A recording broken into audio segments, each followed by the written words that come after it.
Good morning, Neville. Welcome to TopBrass. Good morning, CK. Hope you're well. Yes, very good today. I just want to inform you that 2 days back we had the New Year celebrations in India, although we were under lockdown. Great. But as you know, India has many cultures, many religion, and many dialects, and hence New Year falls for everyone, but they celebrate in a different way. But I think one thing in common across all rituals in India, that is there is an annual cleaning that we do because we have to celebrate New Year. So we just call it spring cleaning, and we have just all of us north, south, east, west, all people have celebrated the New Year. They call it different names. Some call it Baisakhi, some call it Vishu, some call it something else. There are some 10 to 12 different names for this event. But before that, we actually prepare gods to come to our home, and hence we welcome them and we clean our surroundings. We clean, our houses. We decorate them, and we welcome the gods. So this is something that we just finished 2 days back. Brilliant. So this is an annual practiced event then. Every year you do the same thing, and I bet each year you improve on the last year and you say, what did we do last year? Can we improve on it this year? Can we make a bit more noise? So it conjures up that great phrase that I use is practice makes permanent, but it's the right practice that makes perfect. And so we've been practicing, as you said, every new year. So in the last 2 or 3 days, you've been spring cleaning. Well, now, actually, how about spring cleaning your business? How about decluttering what's going on between these things here? I'll have to pull them out these days because they're getting a bit, stuck behind. But decluttering what's going on here, getting rid of the old practices that you've done that have not been that good, and putting in some new practices that are a little bit better. So to do that, any business can do this. And of course, what you do is you start with yourself. So you write down everything you're currently doing, the practices you're doing. You might call it routine that we talked about yesterday, but just write them down and then objectively look at them and saying, is that the best thing to do? Is that the right thing to do? Is that helping me manage my business better? And then you can start looking more directly at your business. And I don't know about you, but what I find a lot is that people they've got a solution for something. And then they go and tell everybody what their solution is. And of course, sometimes it might just hit a nerve with someone out there that's got a problem that sounds like it'll be solved by this solution. And that's when you can have a conversation. But of course, if you've thrown it out there as a solution, but no one's picking it up as that's really my problem, you could shout forever. You can climb to the top of those beautiful buildings in the background there, and you can get a horn out and say, I've got this perfect solution. Anyone want this solution? It doesn't work that way. It might work that way in a street selling opportunity, fresh apples, fresh oranges, because people go to the market. They're all in that marketplace. But when you're a business, it's not going to work. Even in social media, it's not going to work. Just keep bashing away. I've got this solution. I've got this solution. Do you find that a lot? A lot of people just shouting and figuratively, they're putting out some fantastic documents, spending fortunes on pop-ups and things like this, big wonderful boxes and then they label things like this and they say, oh, there's a solution for you. Here's a tablet, take this. Do you find that a lot in small businesses in particular? Yes, Neville, in fact, I would like to share something which I've been grappling with for the past 2 days. A lot of people are sending these sugar-coated messages. So I'll just put it in a very layman's term. I'm not going to use the language that you're using. I'm just saying it as it is. So these are sugar coated messages they are sending, and as if this is something great they are doing, and so some messages I ignore, and some messages I really feel and tell them, look, please change your strategy. What you were doing 3 years back is not relevant anymore. And surprising thing is they continue to do that. And now I started telling them, hey, go and tell your bosses, this is not going to work out for you. So I just finished telling two different people from different parts of the world, hey, please look at it, relook at your strategy. This is not going to work. Thank you so much. So otherwise, I generally keep quiet. But to answer your question, definitely people have so much confusion, have very little imagination. And you mentioned all these wonderful words: confusion, little imagination, little creativity. Actually, they've got lots of imagination, lots of creativity, because they're coming up with these wonderful things, and these great boxes that say exactly what it does on the tin. But the issue is, it's a solution, and everyone appears to be saying, "This is what I can do for you." But we need to work out whether that's working. If it's working, fine. Okay, you may be in a marketplace. If I go to a local farmer's market, I've gone to the market to buy things, so I expect to see local farm produce. I don't expect to see Mont Blanc pens, as we've talked about before. I'm going to buy fruit and vegetables, and I expect them to be fresh. I expect them to look good. So I'm a buyer. I've gone to the marketplace. SMEs haven't really got that opportunity these days, especially they think they have because they're in this digital world. But of course, you end up being a me too all the time, practicing what everyone else is doing and thinking it's the right thing to do. Well, actually, the likelihood is it's not the right thing to do. But only you're going to know this. So, but my advice to you today is we're on the letter P. So, practice makes permanent. The right practice makes perfect. So let's look at the right practice. Solve a problem. What is your problem? If I were to turn around to you, CK, and say, what's the biggest problem in your business? Now, that might sound like a great question, but it's such a big question. If I know you, this is where you know your customer base, you can ask a more specific question. Because if someone answers a specific question, yes or no, the yeses, you can follow up with another one. The no's, you can say, that's absolutely great. You don't need this thing that's out there. So you get a second opportunity to go back and say, you don't need this. And then someone might say, well, what do you mean I don't need this? Well, you've just said, I don't have this problem. So if you're very specific with the problem, then you can get some really good quality answers. Is this making sense? This is not rocket science, and it's sort of a business 101 arena, but does it make sense? If someone were to come to you and say, CK, do you have this specific problem? Is bandwidth your problem? And the answer is, if it is your problem, then you can have a discussion. If it isn't your problem, then perhaps what I've got isn't for you. So you're being very specific here.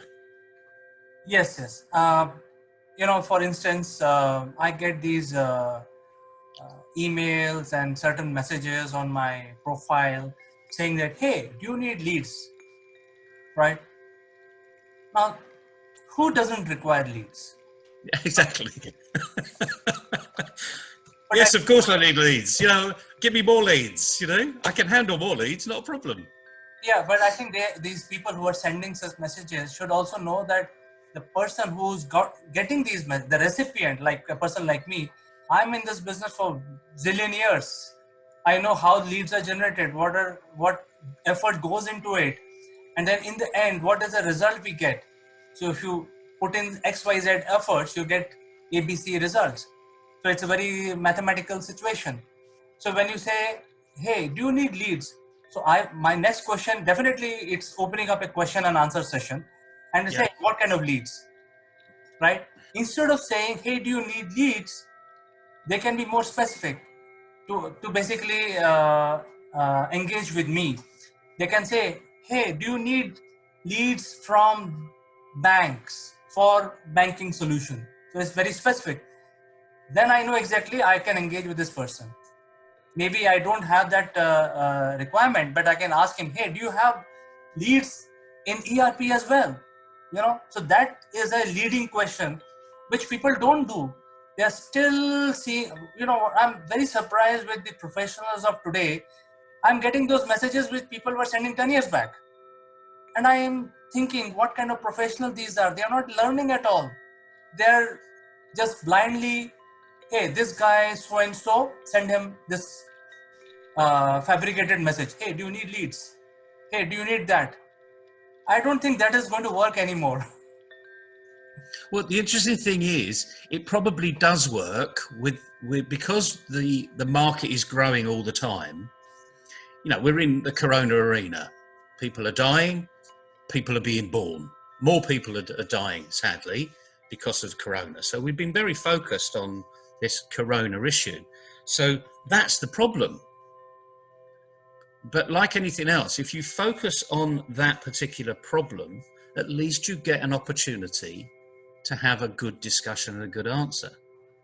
So as new businesses come in all the time, that person, because I get this all the time on LinkedIn, do you want LinkedIn to work for you? Well, yes, I'm on LinkedIn. In some respects, for an established professional, it gets annoying. All of this continual noise, really, it starts to get annoying. So you're immediately ruling out an established professional. Someone new on there, they're going to say, oh yeah, please, you can help me. And then you find out you've got to pay $397 just to say, yes. And it happens all the time. But if you can, this is where the practice makes permanent. That practice can just continue. And it will work for some people because new businesses are coming in all the time. But in this arena, do you want to be seen as someone who knows what they're really doing and generating, 80% of the business from a good client base? Or do you want to be increasing the client base, but nothing specific over time and just getting new clients and losing them as fast as you've gained them? So this is a question of longevity too. What type of business are you in? And I say we're in spring cleaning time. This is about looking at what your business does, why you do it, where you do it, who you do it with. But if you focus on the problem, what problem do people have out there that I can be very specific at solving? And once you do that, you actually start to get a name in a particular arena. So you stop being a me too. You actually start getting someone says, oh, you've got this problem. Well, I've just solved this problem. Let me introduce you. And all of a sudden, your clients are introducing clients to you because they're their friends. So this getting out of the Me Too era and arena is really important, especially for small businesses, because you need to identify exactly what you do, where you do it. And then all of your marketing can be very, very focused. So if you're a banking specialist, don't think, well, I can get a market in this other arena or chemicals, or yes, of course you can. But if you're a banking specialist, be a banking specialist and focus on the problems that you know are there. And then it makes life a lot easier for you because you've done that spring cleaning. You've decluttered. You're not thinking about new markets because those new markets might be difficult to enter into because you've not got that experience. And yes, you may well have the solution, but move into that market at the right time. Get a name for yourself out there, brand yourself in the right arena. And if you're constantly fixing a problem for somebody, they will tell you how good you are. And that's when you get some really good feedback. Does this make a bit of sense? Hopefully. Oh yeah, it makes a lot of sense, and I think I expect my audience and my viewers who are watching this to really engage with us to learn more, because I don't think this is a subject. No, this subject is nobody's teaching, not even in the classroom, and uh, you people who are young professionals will learn under mentorship. So the mentors are doing wrong things, not all of them, but some of them are doing wrong things, so your learning itself will get affected. So I think to engage with Neville, I think please do send in your messages. We will help you how to realign, how to re-strategize your efforts, because I think Neville has used very good word called B2. I would use a more cliche kind of a language and say that you don't want to be jack of all trade, but you can be master of few, not one or two, but at least one or few. So I think that is more important. You have to get aligned with the strategy, what is happening. You can't be throwing yourself open for everybody hitting on you. So I think that is what very important. And this is the real opportunity, because you've gone through that spring clean at home. So don't be concerned about, oh, I got it wrong last time, oh this and because that's self-interest. You're being introspective too much. Be very objective. Take a step back from the table and look at it from a distance, and it looks, actually you can see the full extent of the table. Then you can actually work out exactly where you want to be, what you want your business to do. It may not be something you can do overnight either. Remember your spring cleaning, it takes a year to do the next one. So this could take a little bit of time, but going back to the phrase of the day, any practice makes permanent, but the right practice makes perfect. And we all want to, perfection is a very difficult thing to even explain, but we're all striving to be better. And if we just take out some of the bad practices we do and put in one good practice, perhaps be a little bit more focused. In other words, focus on the problem, not continually telling people how good you are, then that might be the little ripple that makes a big difference to your business. And it's small things that are gonna work well, because the small things make up to much bigger things. As I say, this is not rocket science. And a lot of people are saying it, but very few people are doing it. Right. And the other thing is, get hold of a mentor. There are thousands of them out there. You don't even have to know them. Just follow them. Go onto LinkedIn, find out the big names out there. Look at what they're saying. Look at how they're doing things. You don't have to have a personal relationship with a mentor to do what the mentor's doing. You can copy them, in your particular arena. But remember, it's your action that's going to do it. It may not work for you. So what you've got to be doing is practicing, see what happens. If that doesn't work, okay, well, ditch it. Do something else. Do something else. Then all of a sudden, something will work better. But I've found over my career, advising small businesses and advising large corporates, is when you focus on the problem, even if it's not your client's problem and it's your problem, you solve it. And it's as simple as that. But you do need that, as I've got in the background here all the time, you do need that can-do attitude all the time. Now, don't beat yourself up, because what you did yesterday can always be improved upon. And if it can't, great. At least you've got a really good benchmark to go and do something else to add So you do improve upon in a different, slightly different direction. Neville, So, what you mentioned today is very, very, very, very critical. And I cannot emphasize more on this for everyone, whether you're a young professional or seasoned professional. I think you have to do your strength and weaknesses analysis and come out with what you want to do for short term, long term, 3 years, 4 years. I think that plan has to be there for any entrepreneur. I think very important. You put it very nicely in very few words, and I really appreciate it. I think it means a lot to me as a professional, what you just said today. oh, thank you. Well, hopefully, the message is getting out there. And the other thing is, give us some feedback. Let's deal with your problems, because they may be big in your mind, but they're only big because you've never actually solved them. But once you do solve them, once we unlock that problem, actually, it may be all of a sudden that you've taken off one pair of glasses and you put another pair of glasses on, and suddenly you're hugely aware of what's going on out there. And then that gives you the laser focus. I mean, I know that sounds a little bit paradoxical, but the more aware you become, the more focused you can become on improving your business and improving yourself. And now's the time to do it. Still under lockdown, day 22 now.